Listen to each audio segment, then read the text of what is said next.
Welcome to Pioneers in Payments, where payments experts share their insights. Now, here's our host, Donna Blum. Hello, everyone, and welcome to this edition of Pioneers in Payments. Today, I'm joined by my friend, Fred Fuller from Fuller Consulting. Welcome, Fred. Thank you, Donna. Thank you for having me. I'm excited to be here. Well, I'm so glad that you were able to join us today.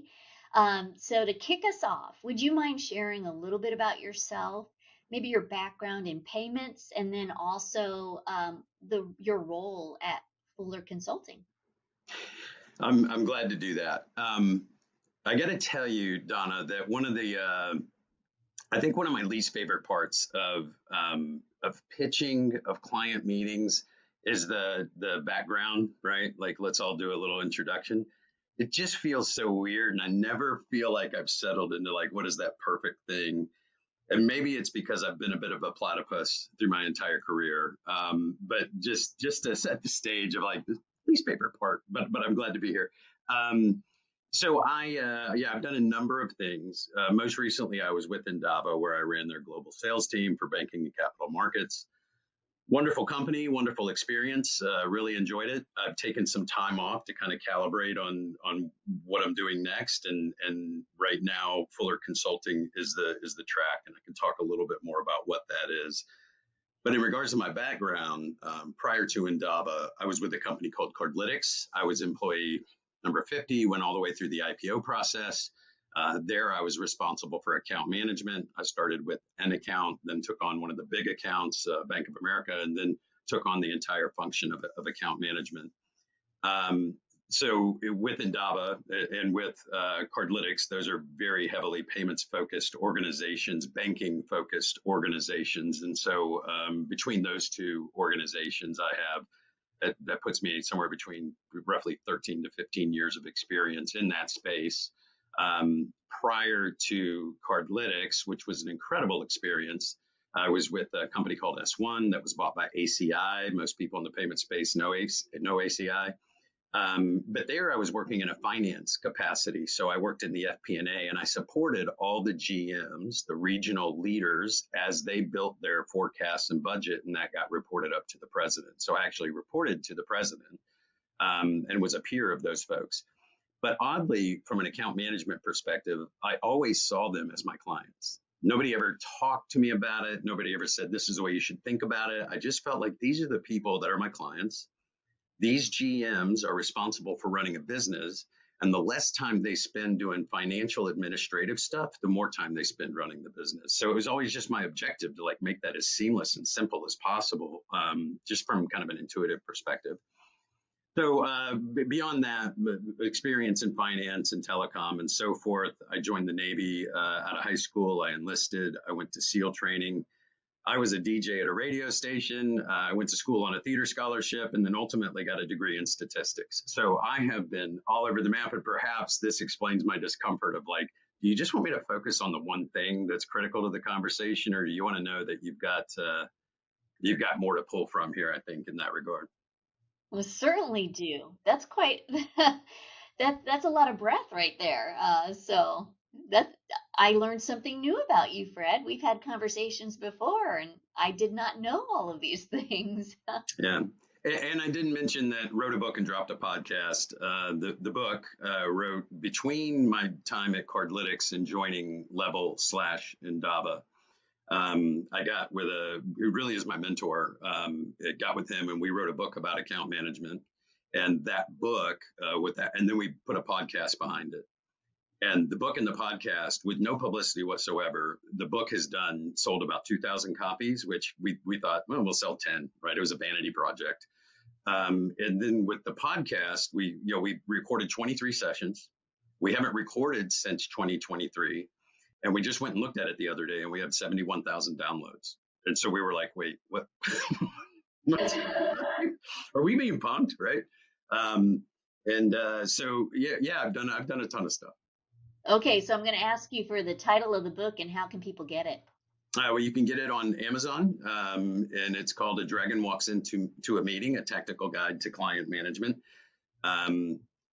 It's incredibly pragmatic. That's the feedback that we get. We get people that email us, say the book's great, the podcast is good. And the consistent sort of feedback is that it's just really, really practical. It's not a huge, but look, I didn't plan on doing this, but if we can you see it? I don't know if you can see it. It's kind of blurring out. If you hold it in front of your like in front of your shirt, there it is. Yes. Yeah. All right. So that's it. So Dragon walks in the meeting. You get it on Amazon. You can go to our website, fuller-brown.com. You can see all of our podcasts. We have a few blogs that we've put out, and now we're getting back into the podcasting on the account management area. So we found an incredible studio. We know that YouTube is the #1 podcast platform on the planet. So you need video, and so we're doing all those things. We're getting back into recording, and we're going to get back into. We're dropping one every other week. Like it will be money in the bank, because we kind of got out in front of it. And we're planning, but anyway, sorry. No, that's good. And by the way, I worked in account management for a lot of my career too. So if you're looking to, reciprocate, we can do that. Yes, absolutely. Okay. Absolutely. I would love to have you on. And that's one of the things that we need to do a lot more of is get some guests on. We find ourselves to be entertaining, and that's a problem because we find ourselves to be entertaining, and I don't know if others do.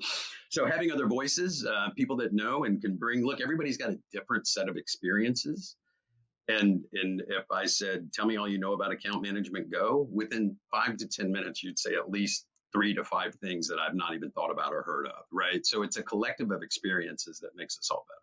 Well, I'm really glad that we're here talking about account management because obviously it is something that's important to every industry that exists, but it's certainly very relevant to the financial services industry and the payment space. So let's kind of look at it from that vantage point.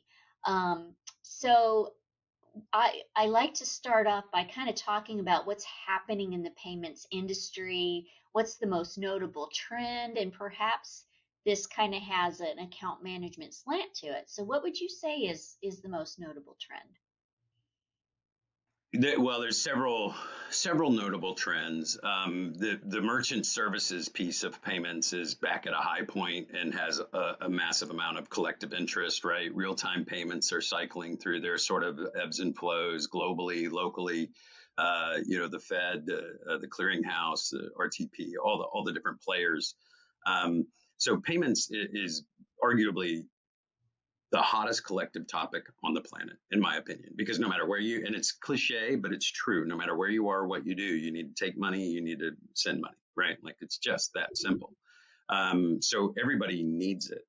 What I think is interesting right now is kind of in the AI environment, and I feel like technology is going to drive towards a tremendous amount of ubiquity. Like if we're not already there, right?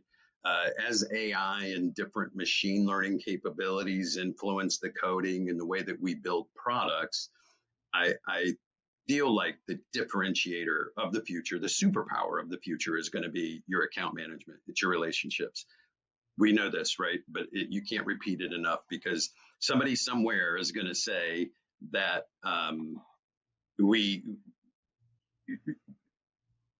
you just have to. Somebody somewhere is going to say, "Look, people buy based on data and critical thinking and all that. Like we want to think we're that sophisticated. We're not. It's been proven 100 million times. People buy from people.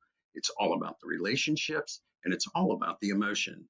And so the people that can build relationships, the people that can settle in and really build trust." Right. To me, account management that's rule number 1, job number 1, build trust. Connect with people, be the CEO of your book of business, help your partners grow, be a true partner, right? It's not just about the flow of money and the check the box and then get out of the office at 5 o'clock. It's about really being interested in people. And so I do strongly believe that the differentiator of the future today and in the future is people. It's relationships. That's what it is. Everybody wants partners. They don't want, I don't want this transactional exchange. If you were in the payment space and you were providing me with payment functionality, I expect you to also be my advisor. And if you're not my advisor and staying up on the trends and helping me stay current and save money and be efficient, then I don't know that you're a partner. We have a business transaction, but we're not partners. And so I just think that personal component, that personal element becomes stronger and stronger through time. Yeah, I agree. Definitely has to be a win-win too, right? Like, I'm not, as an account manager, I'm not successful unless my clients are successful. So, yeah, very good. Okay, so what would you say is the largest opportunity in the payment space today? I think I think from a purely functional perspective, the thing that I'm most excited to see like pop, if you will, is global real time person to person payment. That is the thing that I think will be a game changer, right? There's, we know that in India and Brazil, we know the stories where that is going and happening, and it's state sponsored. But I think that's still specific to local markets, right? Global markets are not quite there yet, and so there is an interesting thing to see how that develops and how that changes clients' expectations around the globe when it comes to finance. So I can tell you, I recently had a financial experience where I was trying to get money out of my 401k to move it over into another 401k, and the amount of time that took, I was like, you have got to be kidding me. It took them 3 weeks to mail a check to me that I endorsed and then mailed on to somebody else, and then got, like, I can't think of a more unsecure way, right? These were not immaterial dollars. Like, I'm like, you have to be kidding me. This is the best that you can do. And it wasn't a small organization. Now, I'm not in the business of trying to call people out, or right. So I'm not going to say anything beyond that. But yeah, man, like the opportunities, it's mind blowing how much opportunity is still in the market, right? Um, but I think real time, I think account to account, I think that's what will really drive the consumer base to speak up about what they want, not just in their personal financial lives, but in their business financial lives as well. Well, perhaps that company could be a prospective client. They might need some consulting services from you. I'll take it. I'll take it. Are you free? Okay. That's the question, Don. Are you free to help with that? So, what would you say? We kind of talked about the greatest opportunity. What would you say is the biggest challenge? It is getting all the different organizations and entities. It's all the players in the space to come together and drive interoperability, right? That ultimately, that's what will create the best consumer experience, the best business experience, the best customer or client experience will be that. And I think while it's the greatest opportunity, it's the greatest challenge because, look, it's business and everybody wants to make sure that their interests are front and center. And the question becomes, how can you do that in a way that everybody's interests are front and center, everybody's interests are being addressed and considered, but then create what is a better experience for the marketplace. So those things are just really, really difficult to work through. It's not about that they don't want to work together or they're not being friendly, that kind of thing. It's just about, I've been in business long enough to know that these things are just incredibly complex and it takes a lot of time. But so that's kind of the challenge and opportunity, if you will. And as we're moving in that direction of ubiquity, where let's just say in the future, payments are just called payments. They're not faster payments because all payments are fast, right? All payments are instant.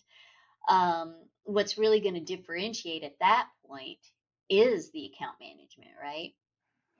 I, I believe so, right? Yeah, Look, nobody's ever been upset about a good relationship with a client. Right. Now, right. if you have bad products, you can have a great relationship and still not continue the relationship. So it requires performance by all parts of the organization. But I think this, like, good account management can never be wrong, right? Like, can we just talk about that for a second? Like, what's the problem there? And I will tell you that being out in the market and talking to folks, I do believe organizations are beginning to really understand this, and they are pivoting in that direction. It is a critical thing. And how do you protect and grow your recurring revenue base? right? How do you get away from a transactional relationship into one that really is the partnership and all those good things? So it's evolving, yeah. Okay. Well, I'm kind of gonna another question, and this isn't really one that I typically ask, but since we're talking about account management, from your perspective, uh, do you have to hire people that have that skill set, like it's innate, or is it possible to train somebody to be a good account manager? I mean, which comes first, the chicken or the egg? You know, do they have to have the skills in order to do well, or can the skills be taught? I think when you get the skills and the teaching, like then you're getting some really strong support, right? Like that's the kind of utopian combination of things. I believe no, so don't to think that you need to hire lifetime account managers is don't do that. Do not do that. You are looking for people that have people skills. It's so look, I mentioned it during my intro. I was at S1. They were bought by ACI. I was in finance.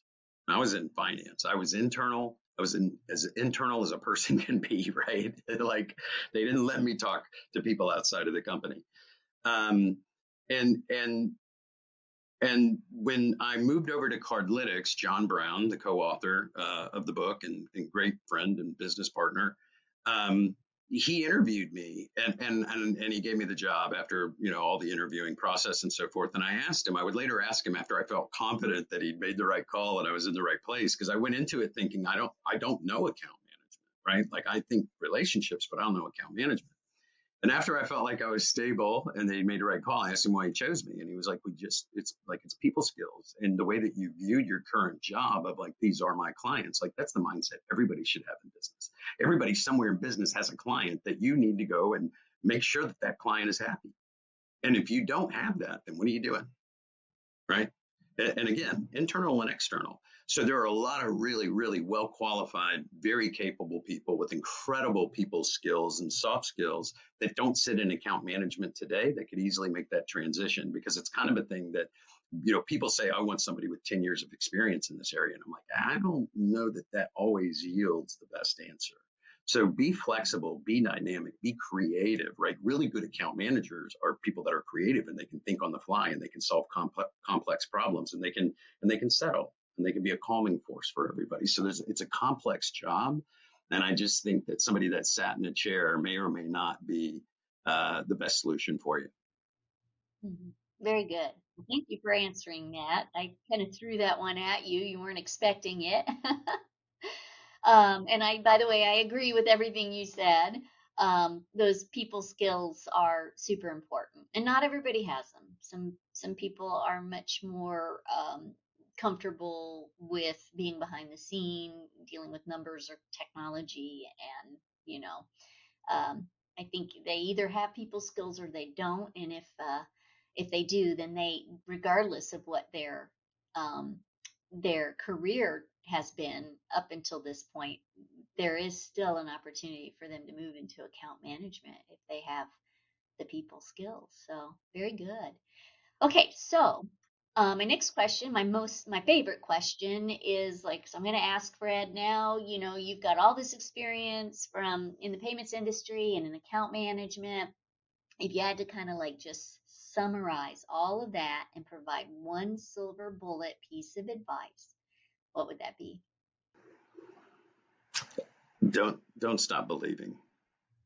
Don't ever stop believing in what you want to go do and in what you think you're capable of. Don't ever stop believing, and don't let anything get in the way of going and exploring those roads. I think beyond business, I spent a lot of time with my youngest, 17, senior in high school, and it's a different world out there. And there's a lot of opportunity, right? Kids are finding themselves with millions and millions of dollars for putting videos online and different things.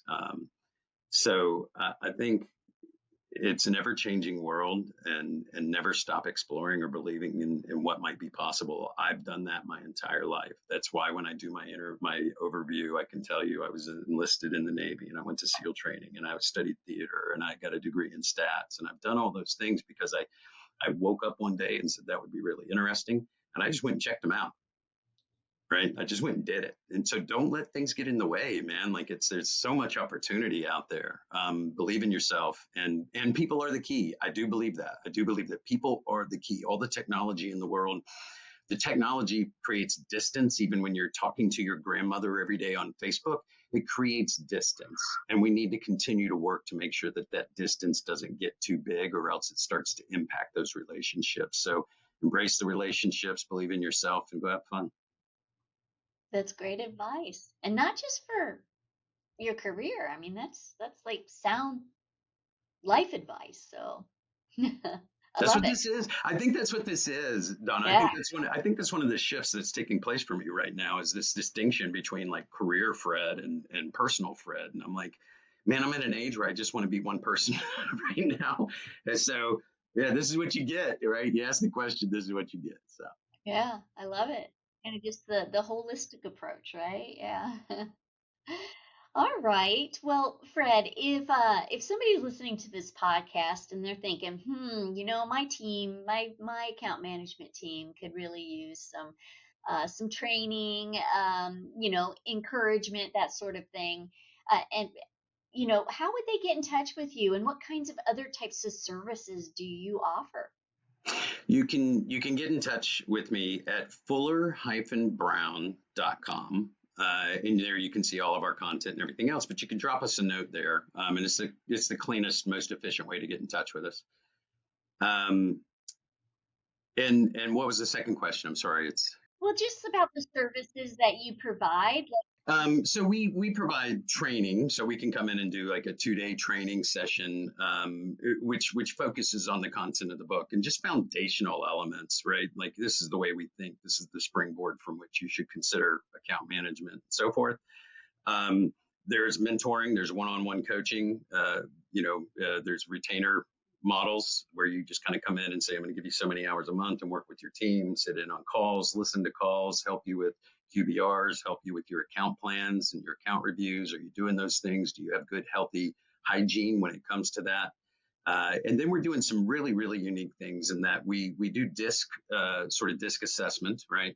Which a lot of people do that. A lot of people do that. They do disc. They do one of the 7 flavors out in the market right now, and most everybody's been exposed to that.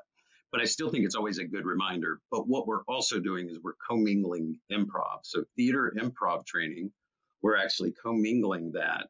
And you can take then your disc personality, and we will tailor improv training tools and capabilities and exercises to that disc personality. So you can go through the entire catalog of improv training, and you can see if I'm a high D on the disc profiling, these are the things that are going to be hard for me. So these are things I should lean into, right? So how do I get more exposure to them? And we might be the only organization on the planet that is commingling those two things to say there is a better path forward here, regardless of whether you are an account manager or whether you're a finance guy. Relationships are critical. And this is really a little bit less about like pure account management. That's what the 2-day training is. Everything else is really about soft skills and connecting with people, whether that's internal or external. So look, we'd love to hear from you. Go to the website, drop me a note, and we'll see. It's an interesting market and a dynamic space. So That's great. Well, I think it is a service that is very much needed in the industry. You can never, I don't think that anybody can say, I've arrived. I am the best account manager on the planet. There's always room for growth, right? that's right. Yeah, there's always a scenario you didn't encounter. Always, always, always. So Right. Very good. Well, Fred, I just want to thank you so much for your time today. And I just appreciate your insights. By the way, I do have the book. I've started reading it. It's good. I need to get it. I need to pick it back up again. So I promise you, by the next time I talk to you, I will have finished it. yeah. I joke when people say that. I'm like, well, wait till you get to page 70, because that's where the whole story turns and you find out who's who. Like, it's not a fiction. I'm kidding, but Well, I just want to thank you again for your time, and I want to thank everybody for watching. Have a wonderful day. thanks, Donna.